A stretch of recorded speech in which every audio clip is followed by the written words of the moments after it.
Hello everybody, so today we are making Biscuits Supreme, and I got this recipe from A Better Homes and Gardens cookbook. And this that I'm doing today is actually a double recipe and it makes about 25 to 27 biscuits. And this is what I do for my family because my kids just eat them like candy. So far in the bowl right now I have 6 cups of flour. I have all the dry ingredients. 6 cups of flour, 3 tablespoons of baking powder, 2 tablespoons of sugar, a tablespoon of salt, and a half a tablespoon of cream of tartar. I know that sounds like a lot, but we are making a lot of biscuits today. And then I've got 3 sticks of butter, and I'm going to show you 2 different methods. This is probably, so I put all the dry ingredients and I already mixed them together. And there's 2 different ways to get the butter incorporated into the dry mix. And so I usually just cut it in some smaller pieces like this and dump it in my bowl into the flour. And then I will show you, if you do not have a pastry blender, you can you do as my mom always did and use 2 knives and kind of crisscross cut the butter into, and so you want little clumps of butter in your mix. That's going to help the biscuits be nice and fluffy and moist, just kind of as you would a pie crust.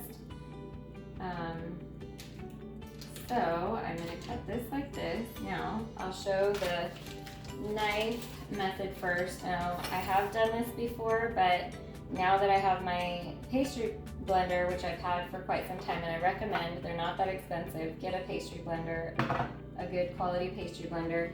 But how you do with the knives, can you see in the bowl good?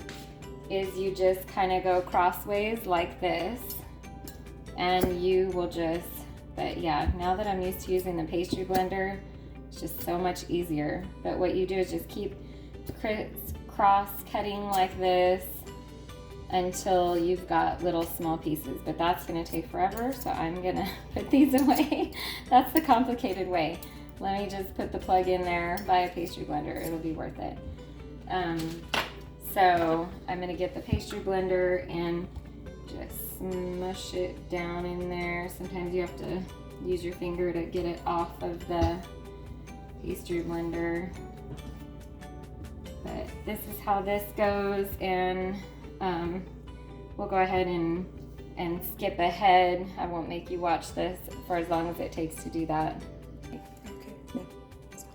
Okay, so I've blended all this with the pastry blender, and I just want you to see about the sizes. They're not all going to be exactly the same size, but you know, about, I guess, a little bigger than pea size is what they would be.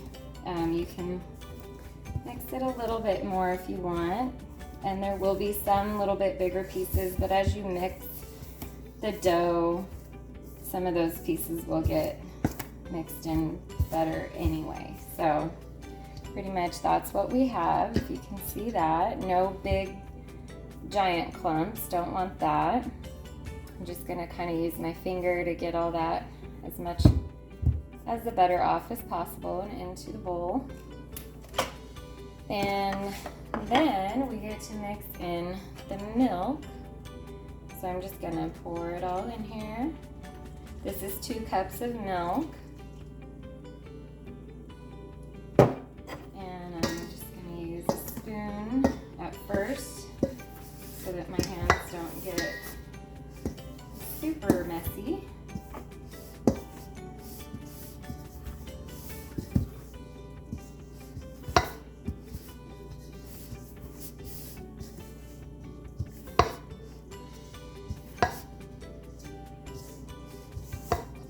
Once it kind of starts sticking together better, I will use my hands. I gotta get my hands dirty in there to mix it better. See, it's getting a little harder. And you don't see as much of the flour that's loose in the bowl. It's starting to kind of stick. So then I'm gonna get my hands dirty. I'll use one of these knives over here. I want all that good stuff.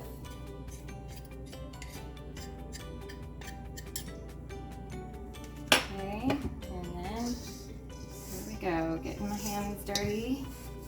You don't want to really knead the dough. You just want it to be all mixed well.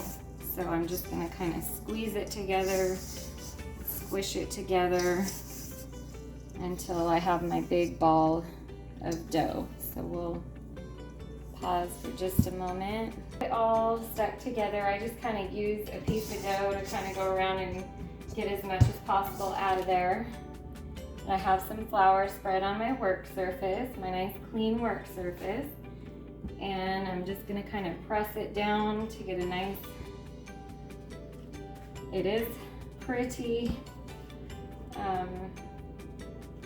thick and hard to work with, but it won't be too difficult. Had to get my sleeves rolled up a little bit more. Gotta put some muscle into it. Maybe you can grab your husband or somebody to help you do this part. But so I'm not really kneading it, I'm just trying to get it to where it's all stuck together in one big lump.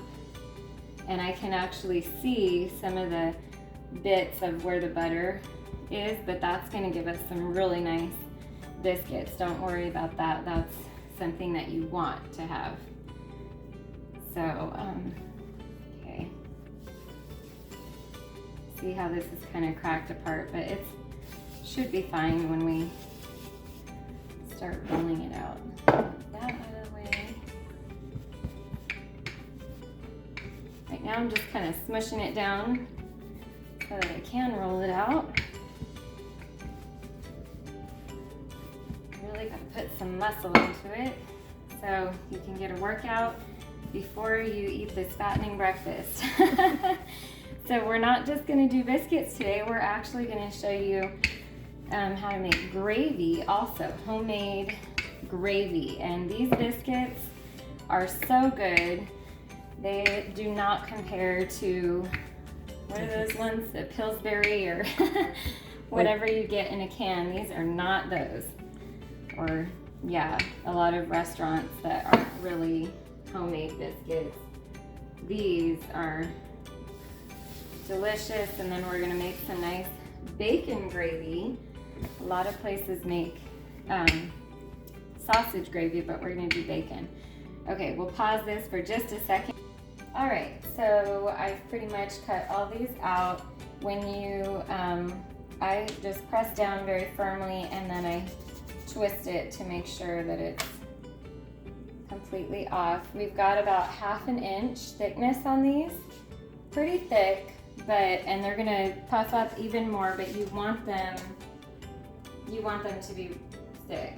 And just gonna put them on the pan, and you can put them close together. They're gonna puff up, but they're not gonna go out so much, and if they do touch each other a little bit, it's okay.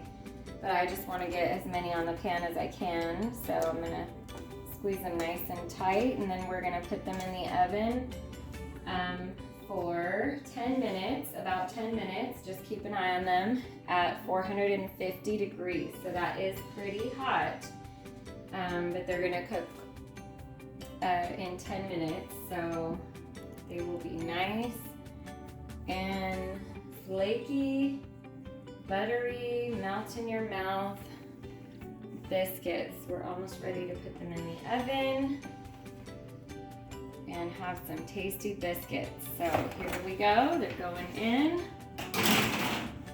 All right. Okay, so we just pulled our first tray of biscuits out of the oven. I'm just gonna grab one here and show you how nice and flaky these are. You slap some butter on there and your taste buds will be singing. We're gonna move on to the gravy now. Okay, so now on to the gravy. So I have some bacon grease that I saved here from making bacon yesterday. And I kind of recommend doing it that way because if you're gonna make bacon and biscuits and gravy all in one day, just be prepared to be in it for the long haul. That's a lot of time. So I've got the bacon grease and I'm just gonna warm it up in the pan.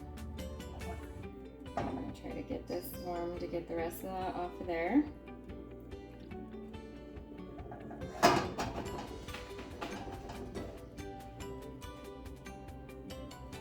Okay, so we're warming up that. We've got a cat in the background.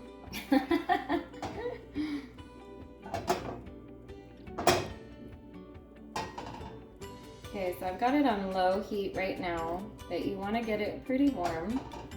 And while that's warming up a little bit more, I've got about 2 cups of milk here, and I'm going to add in about a half a cup of flour. And it's going to be a little tricky to mix this right now, but I'm going to gently mix it with the whisk and mix it really well.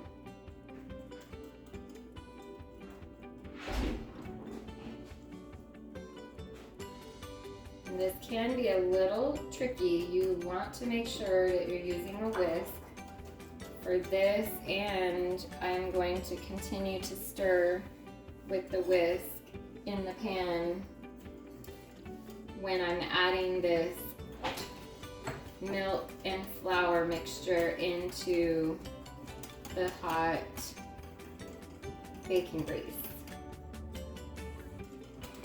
So I still see some clumps in here, so I'm going to try to get those clumps out because you don't want clumpy, lumpy gravy. You want it to be smooth. If you do get some clumps that settle in the bottom, I just try to leave those in the measuring cup and do not pour them into the pan because they will stay clumps in there. Okay, so this is the tricky part coming up right here. And you can always do a little bit more. Okay, I see it's smoking. I don't want it too hot. Okay, because this is gonna, if you have it too hot, it's gonna cook really fast. So just make sure that you're stirring with the whisk as you pour it in.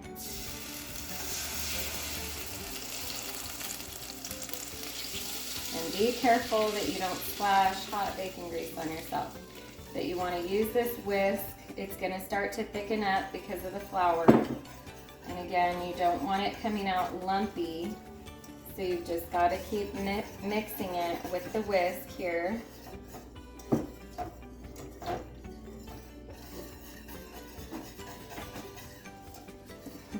Nana's passing over a fresh biscuit to her grandson. Our lovely video Nana. So, okay.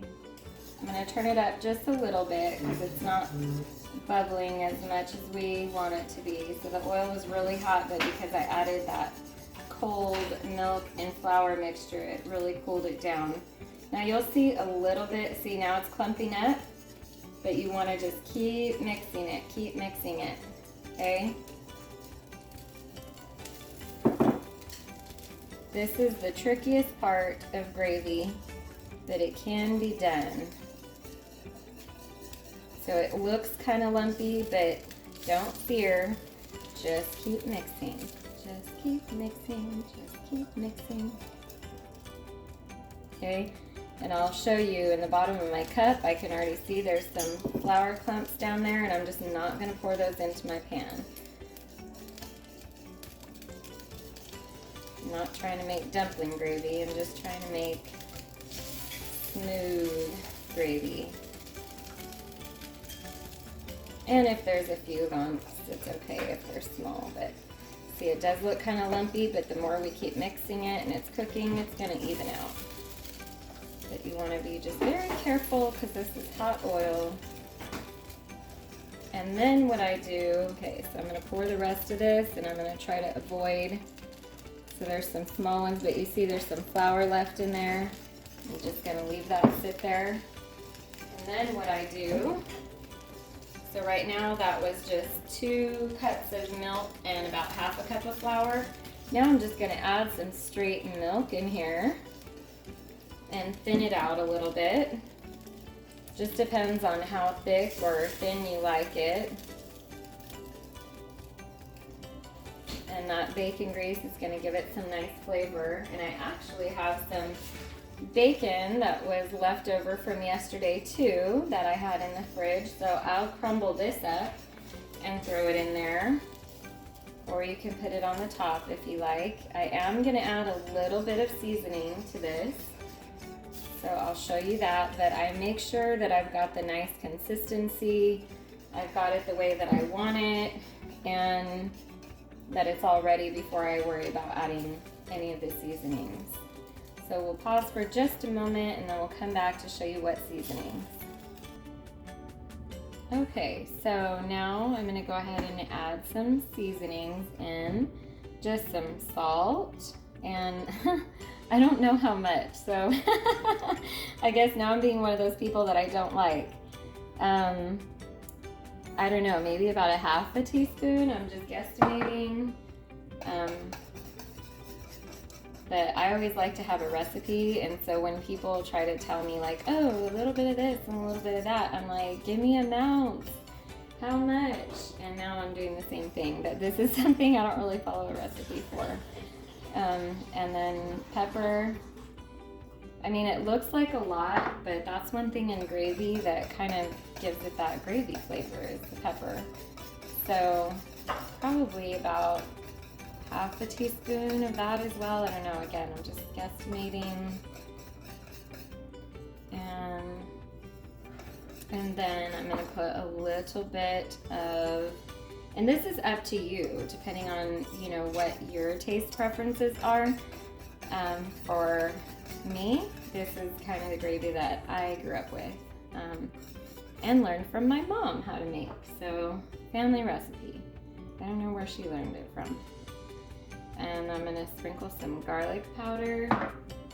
I know it might sound a little interesting to have in gravy, but it does give it a nice flavor. And then this is one that I've just started incorporating more recently. So you could stop here if you don't like dill, but actually my husband is not a fan of dill, but there's this restaurant around here that we've been to several times, and they have really good biscuits and gravy. And I'm not usually a fan of biscuits and gravy at restaurants, but they have some really good biscuits and gravy, and they put dill in. So it gave me that idea to add some dill. I'm not gonna put a whole lot. That's probably, I don't know, an eighth of a teaspoon, not very much at all, but just incorporating a little bit of dill. And I'm just using the whisk to get everything nice and blended well, but that's about it. So there's some yummy tasty gravy and fresh biscuits.